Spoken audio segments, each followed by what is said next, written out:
kita sampai soal nomor 4. Kakak bacakan dulu soalnya. Salah satu faktor yang mendorong pemerintah pendudukan Jepang membubarkan Putra dan mendirikan Jawa Hokai adalah Putra ini adalah organisasi propaganda pada masa Jepang. Organisasi propaganda. Apa itu propaganda?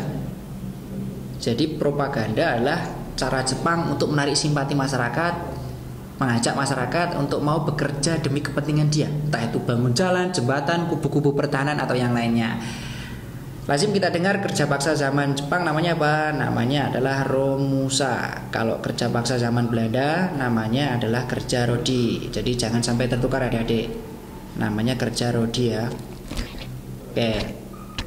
Propaganda itu Putra. Ada 4 serangkai di sana pemimpinnya. Antara lain ada Soekarno, ada Hatta, ada Kiai Haji Mas Mansur,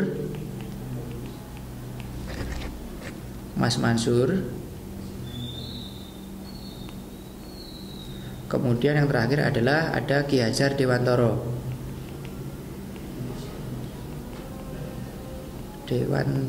Ini adalah 4 serangkai pendiri dari tokoh-tokoh pemimpin dari Putra, Pusat Tenaga Rakyat, organisasi propaganda pada masa Jepang. Kemudian organisasi ini dibubarkan, padahal berhasil loh. Organisasi Putra itu berhasil. Banyak masyarakat yang mengikuti arahan dari tokoh-tokohnya. Siapa yang nggak hadir, nggak nurut kalau Soekarno pidato, kiai-kiai pidato seperti itu. Jadi Jepang pinter agar organisasi propagandanya ini berhasil dipatuhi masyarakat. Dia pakai tokoh-tokoh yang familiar di mata masyarakat. Dia pakai tokoh nasionalis sekuler ataupun tokoh agama seperti 4 serangkai ini, dan berhasil. Dan nanti dibubarkan. Kenapa? Kok berhasil kok, tapi kok dibubarkan? Ini kan sedikit aneh. Jadi kita tarik mundur dulu. Jadi sebelum Putra berdiri ada yang namanya gerakan 3A, adik. Ada gerakan 3A. Gerakan 3A pemimpinnya adalah Mr. Samsudin. Tokoh ini nggak familiar di kalangan masyarakat. Organisasinya pengikutnya nggak ada, nggak berhasil menerapkan propaganda Jepang, sehingga kemudian dibubarkan. Dianggap kurang berhasil, dibubarkan. Kemudian dibentuk yang namanya Putra. Putra ini berhasil dan juga dibubarkan. Jadi gagal dibubarkan, berhasil juga dibubarkan. Maksudnya kenapa? Alasannya adalah tokoh Jepang tahu bahwa pemimpin Indonesia itu nggak bisa dipercaya. Di depan ngomong A, di belakang ngomong B. Jadi di depan podium, di depan speaker mic, Soekarno ketika pidato mengajak masyarakat untuk mau kerjasama bahu-membahu bekerja demi kepentingannya Jepang, bangun jalan, jembatan, kubu-kubu pertahanan atau yang lainnya. Tapi di belakang itu dia membakar semangat rakyat untuk keras menentang Jepang, menggulingkan pemerintahan Jepang di Indonesia. Dan tokoh-tokoh Jepang ini tahu bahwa Soekarno seperti itu, sehingga wajar kalau ini dianggap Jepang membahayakan. Dan Jepang kemudian punya keputusan untuk membubarkan yang namanya Putra tersebut. Putra dibubarkan karena dianggap lebih menguntungkan Indonesia. Kemudian dibentuk yang namanya Jawa Hokai. Jawa Hokai artinya adalah Himpunan Kebaktian Jawa. Himpunan Kebaktian Jawa. Antara lain di sana yang include di dalam Himpunan Kebaktian Jawa, Jawa Hokai di sini ada Himpunan Kebaktian Pengajar atau Guru, dan Himpunan Kebaktian Dokter juga.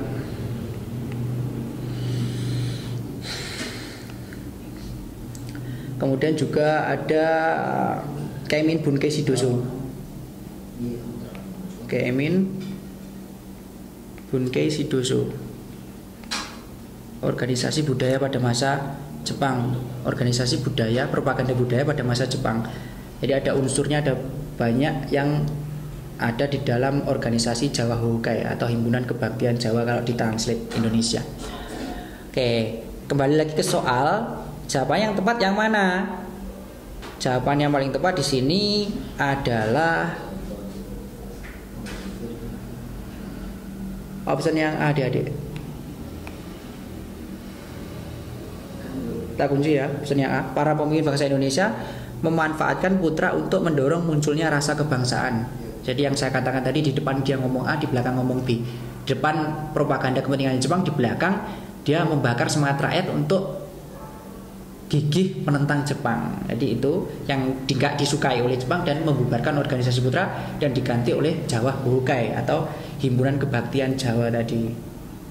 Himpunan Kebaktian Jawa yang ada unsur himpunan kebaktian pengajar, himpunan kebaktian dokter maupun Keimin Bunkei Shidoso di sektor budaya, himpunan kebaktian di sektor budaya.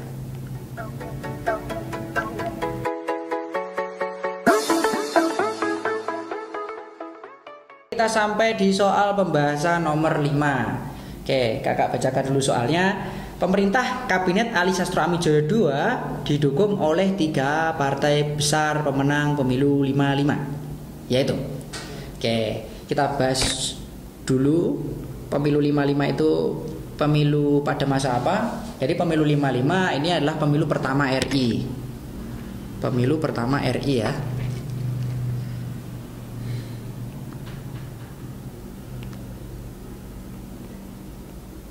Pertama Indonesia. Pada tahun 55 kita berhasil menyelenggarakan pemilu. Pemilunya 2 kali diselenggarakan, ada di 29 September dan 15 Desember. 29 Septembernya untuk memilih anggota DPR, 15 Desembernya untuk memilih anggota konstituante. Jadi fungsi DPR dulu dan sekarang berbeda ya. Kalau dulu dipisah, jadi DPR itu hanya sebagai parlemen, jadi mengontrol, mengawasi jalannya pemerintahan yang dijalankan oleh eksekutif. Dan di sini konstituante dulu fungsinya adalah khusus bikin undang-undang, berbeda dengan fungsi DPR sekarang. DPR sekarang itu fungsinya rangkap, mengawasi jalannya pemerintahan, mengontrol jalannya eksekutif. Jadi DPR itu kita tahu kan dia wakil rakyat, dia mengawasi jalannya eksekutif. Jadi perlu diawasi agar eksekutif, agar presiden berserta kabinet itu berjalan sesuai rel, tidak melanggar undang-undang. Itu makanya perlunya kenapa kok DPR itu mengawasi kinerja dari eksekutif. Kita kan sering dengar rapat dengar pendapat antara anggota komisi berapa dengan pemerintah, dengan menteri, dengan presiden. Itu mereka melaksanakan fungsi angketnya, melakukan yang namanya fungsi interpelasinya, bertanya kepada pemerintah. Programnya jelas apa enggak, seperti itu. Sesuai dengan fungsinya tadi dia sebagai parlemen, sebagai pengontrol jalannya pemerintahan. Sementara konstituante khusus bikin undang-undang. Fungsinya sekarang dirangkap, jadi DPR mengawasi sekaligus bikin undang-undang. Dan ketika itu sepak terjang dari konstituante di sini memang buruk, jadi dia gagal tugas. Seharusnya setelah dilantik pada tahun 55 dia diharuskan untuk bikin undang-undang baru pengganti UDS 50. Jadi dia punya tugas untuk bikin undang-undang baru pengganti UDS 50. Dan dia di sini gagal tugas. Tugas dia yang harusnya bikin undang-undang baru penggantinya UDS 50 tidak tercapai, sehingga nanti endingnya dia dibubarkan melalui dekret Presiden 5 Juli 59. Dibubarkan melalui dekret. Dibubarkan dengan dekret tahun 59. Oke. Pemilu 55, tambahan lagi pemilu 55 diselenggarakan pada masa pemerintahan Perdana Menteri Burhanuddin Harahap ya. Burhanuddin Harahap, jangan lupa. Kalau ada pertanyaan, pemilu 55 diselenggarakan pada masa pemerintahan siapa? Adik-adik jangan sampai lupa. Pemerintahan Perdana Menteri Burhanuddin Harahap. Oke.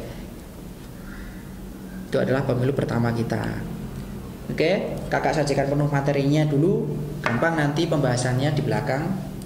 Oke, kakak sajikan lengkap di sini dulu. Urutannya Perdana Menteri yang pertama adalah Natsir ya, Natsir. Partai yang berkoalisi mengusung Perdana Menteri ini adalah Partai Masyumi, adik-adik, Masyumi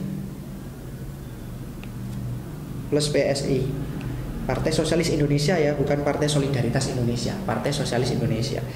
Natsir, setelah Natsir ada Sukiman. Sukiman ini pengusungnya partai apa saja yang berkoalisi? Ada Masyumi plus PNI ya, untuk kabinet Sukiman. Berikutnya ada Wilopo, Nasui. Wilopo di sini ada PNI plus Masyumi.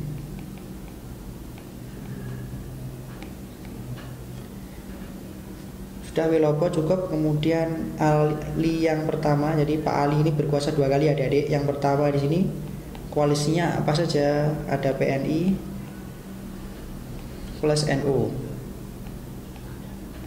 Jadi NU kita dulu itu memang dia juga parpol. Sebelum akhirnya nanti endingnya dia memutuskan untuk menarik diri dari panggung politik dan fokus jadi ormas keagamaan, pendidikan, seperti itu. Kalau Muhammadiyah memang dari dulu memang dia passionnya ada di agama, pengembangan pendidikan, seperti itu.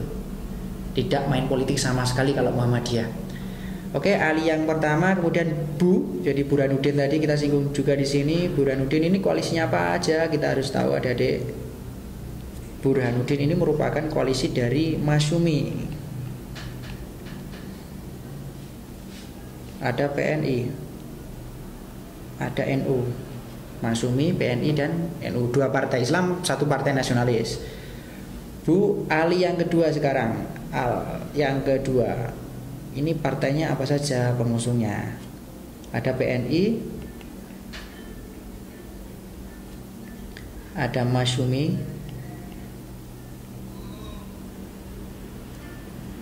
terakhir ada NU ya.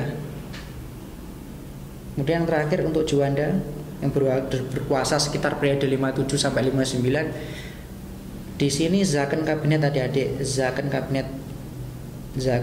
Kenapa dinamakan Zakon kabinet? Karena yang duduk di dalam kabinet Juanda di sini adalah tokoh yang ahli di bidangnya masing-masing, tokoh profesional semua. Tidak ada yang berasal dari parpol. Jadi itu yang khusus dari Perdana Menteri Juanda, ada Zakon kabinet di sana, yang non parpol, tokoh-tokoh spesialis semua yang ahlinya di bidang masing-masing, yang menduduki kursi kabinet, menduduki kursi menteri pada masa itu. Oke, kembali lagi ke soal adik-adik. Yang ditanyakan adalah pemerintah kabinet Ali Sastro yang kedua didukung oleh 3 partai besar. Apa tadi? Yang kedua ya jawabannya.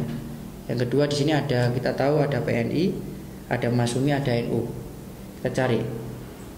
Ada PNI, Masyumi, dan NU. Oke, kita kunci jawabannya yang C adik-adik. PNI, Masyumi, dan NU. Itu untuk partai pengusung kabinet Ali yang kedua.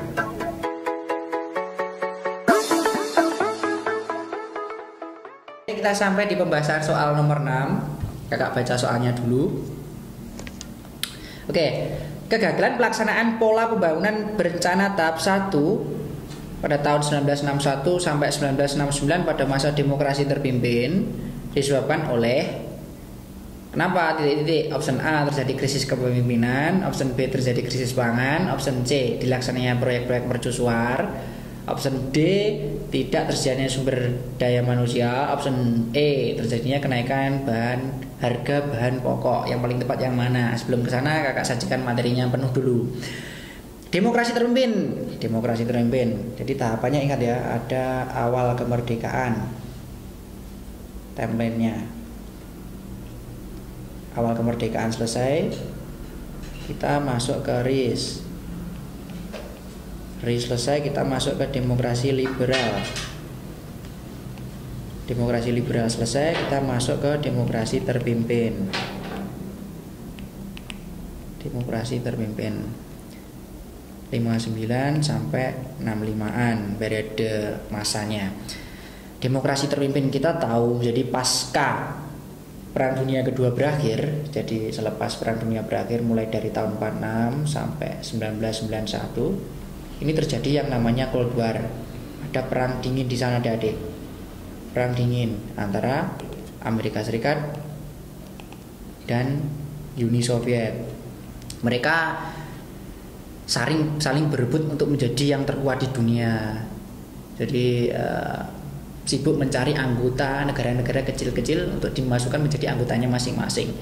Saling beradu program satu sama lain. Itu ciri dari perang dingin. Dan efeknya perang dingin ini adalah mengakibatkan kehancuran di pihak negara-negara kecil yang menjadi daerah perebutan pengaruh mereka. Ambil contoh, kita ada Korea pecah jadi utara dan selatan, Vietnam utara dan selatan, dan juga paham komunis di sini masuk juga ke Indonesia kan. masuk juga ke Indonesia, PKI besar di sini, kemudian ada campur tangan Amerika juga pernah mendukung pemberontakan PRI Permesta, itu situasi yang terjadi di Indonesia. Dan terakhir nanti komunis nanti melakukan pemberontakan tahun 65 nanti yang paling besar. Jadi 2 kali melakukan pemberontakan di Indonesia untuk komunis tahun 48 dan 65. Kembali lagi ke soal, karena konteksnya di sini adalah perang dingin, Cold War. Konteksnya adalah perang dingin, Cold War, saling berebut pengaruh negara-negara kecil. Dan di sini mengakibatkan demokrasi terpimpin ketika itu lebih condong ke blok timur. Blok timur, ke bloknya Uni Soviet ya. Di sini Indonesia. Karena dirasa Soekarno lebih menguntungkan berkawan dengan blok timur, bloknya Uni Soviet. Kemudian ketika itu Soekarno punya obsesi besar agar Indonesia ini terpandang di forum internasional. Indonesia ini ada pengaruh di forum internasional.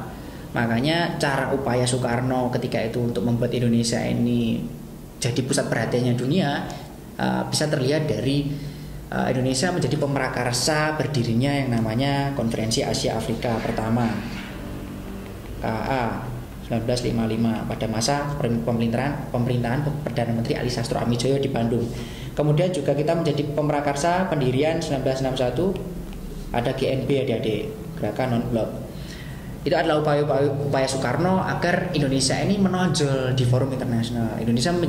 Agar Indonesia ini mampu menjadi pendiri poros baru, poros negara dunia ketiga, poros negara-negara berkembang, negara kecil yang baru merdeka. Soekarno ingin ke arah situ.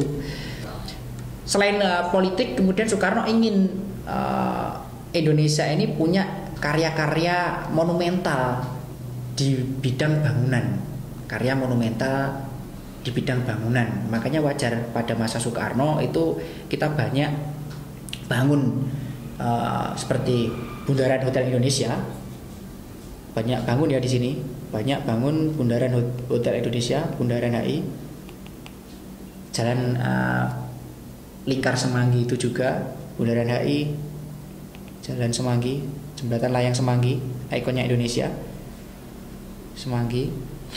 Kemudian juga ada GBK, Gelora Bung Karno, itu merupakan karya monumental ambisius dari Soekarno yang termasuk dalam proyek-proyek mercusuar yang ia canangkan.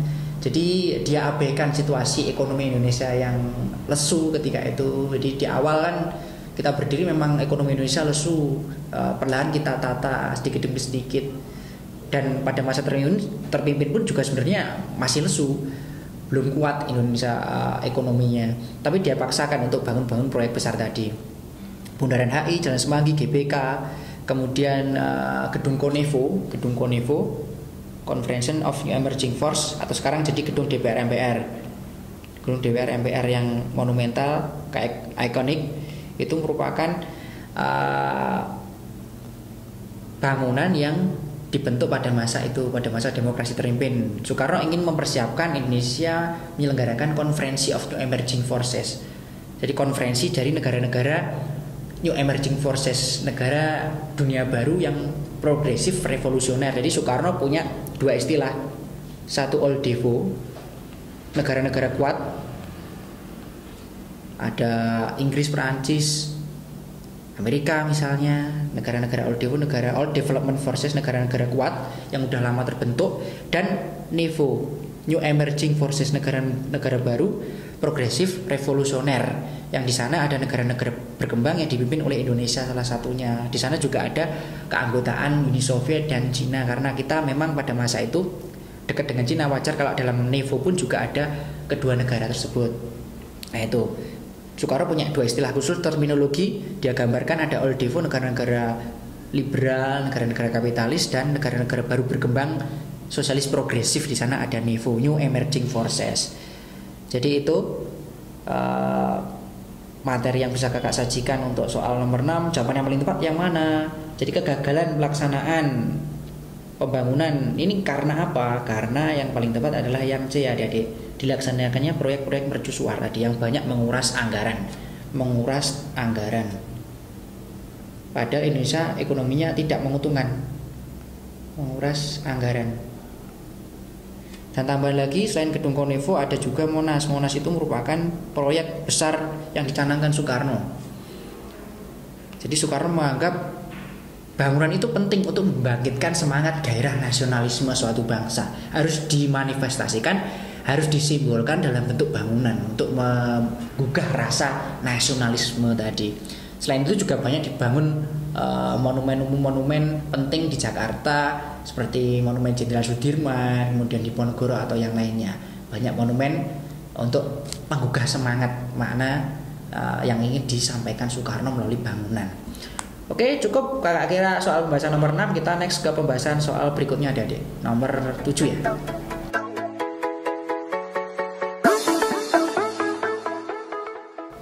Oke, adik-adik, kita sampai di soal nomor 7. Kakak baca soalnya dulu. Faktor utama penolakan pertanggungjawaban Presiden B.J. Habibie pada sidang umum MPR tahun 99. Sidang umum MPR 99 ini dipimpin oleh tokoh yang bernama Amin Rais. Kita tahu Amin Rais adalah tokoh kebanggaan dari Partai Amanat Nasional. Amin Rais, ketua MPR ketika itu dari Partai Amanat Nasional, sekarang dia sesepuhnya PAN. Oke, faktor utama penolakannya apa? Jadi pidato pertanggungjawaban dari B.J. Habibie ini ditolak. Mirip kasusnya Soekarno ketika dilengsarkan pada masa Orde Baru. Jadi nanti akhir kekuasaan Soekarno di Indonesia dilengsarkan, pidato pertanggungjawabannya yang bernama Nawaksara untuk Soekarno nanti ditolak oleh MPRS ketika itu. Kalau di sini kasusnya mirip-mirip. Jadi Habibie juga ditolak. Alasannya kenapa? Jadi ada dua alasan ya. Ada dua alasan. Si Habibie ditolak pertanggungjawabannya karena tidak mengusut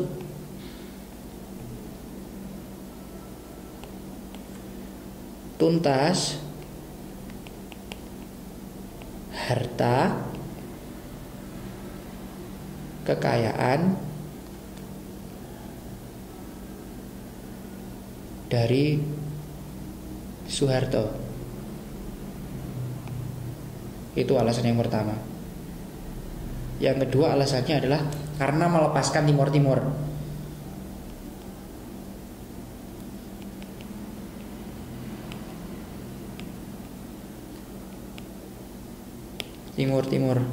Jadi Timor Timur memang dari awal bukan provinsi kita, adik. Dia masuk jajahannya Portugis. Dia punya keinginan sendiri untuk masuk ke Indonesia ketika itu. Sekitar tahun 72 dia masuk ke wilayah Indonesia, integrasi. Dia kita terima baik-baik. Jadi memang dia kekuasaannya Portugis. Indonesia itu ingat merdeka, itu mewarisi ex wilayahnya Hindia Belanda, miliknya Belanda, jajahan Belanda di Indonesia, minus Timor Timur, Pulau Timor itu miliknya Portugis memang. Jadi ini keinginan dia sendiri untuk masuk ke kita terima. Dan kita bangun mereka, setelah kita bangun ternyata mereka punya keinginan untuk melepaskan diri dari Indonesia. B.J. Habibie berpendapat bahwa daripada jadi duri dalam daging mending dilepaskan. Jadi itu keputusannya mereka, keputusan yang diambil oleh B.J. Habibie. Dan ternyata itu dipermasalahkan ketika dia dimintai pertanggungjawaban di depan MPR. Kayak itu ya faktornya, tidak mengusut tuntas harta kekayaan dari Soeharto. Karena memang Pak Habibie sendiri juga dari Partai Golkar. Kita tahu kan Pak Habibie dari Golkar, wajar kalau dia agak ada rasa keengganan untuk mengusut kesalahan dari koleganya Golkar sendiri, yaitu Soeharto. Oke, jawabannya yang mana? Jawabannya adalah yang B ya, Timor Timur. Kemudian materi tambahannya adik-adik. Jadi ketika sidang umum, ketika itu rinciannya adalah seperti ini. Rincian lengkapnya adalah seperti ini. Ada 355 suara yang menolak, ada 322 yang menerima, ada 9 yang abstain. Abstain itu nggak mau memilih, dia memilih diam, skip, dia nggak memilih golput.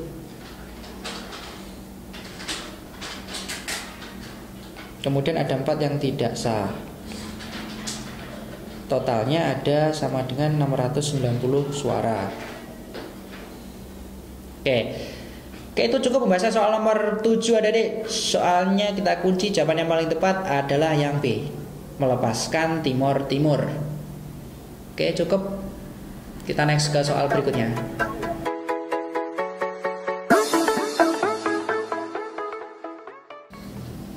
Oke, adik-adik, kita sampai soal nomor 8 ya. Salah satu warisan peradaban Mesopotamia yang sekarang menjadi salah satu busana khas masyarakat di Timur Tengah adalah Mesopotamia, peradaban yang terletak di antara lembah sungai Eufrat, ingat ya,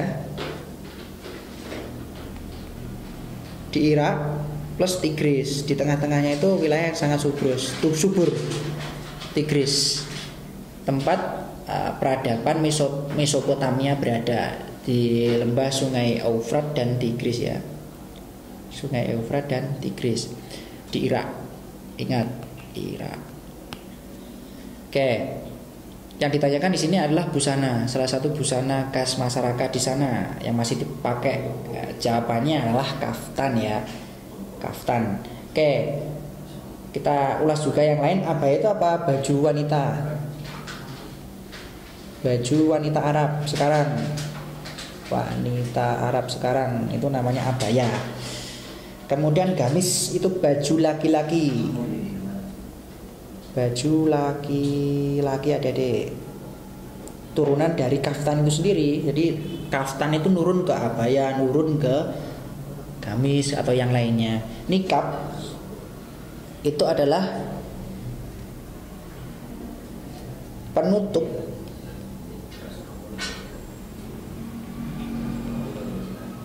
kepala plus wajah dari wanita. Itu namanya adalah nikab. Dan tobe di sini adalah baju laki-laki mirip-mirip dengan gamis tadi. Mirip dengan gamis. Namanya tobe. Oke, cukup adik-adik untuk pembahasan soal nomor 8. Salah satu busana khasnya dimaksud adalah kaftan. Baju khas Timur Tengah. Oke, cukup untuk pembahasan nomor 8 adik. Kita next ke soal pembahasan berikutnya.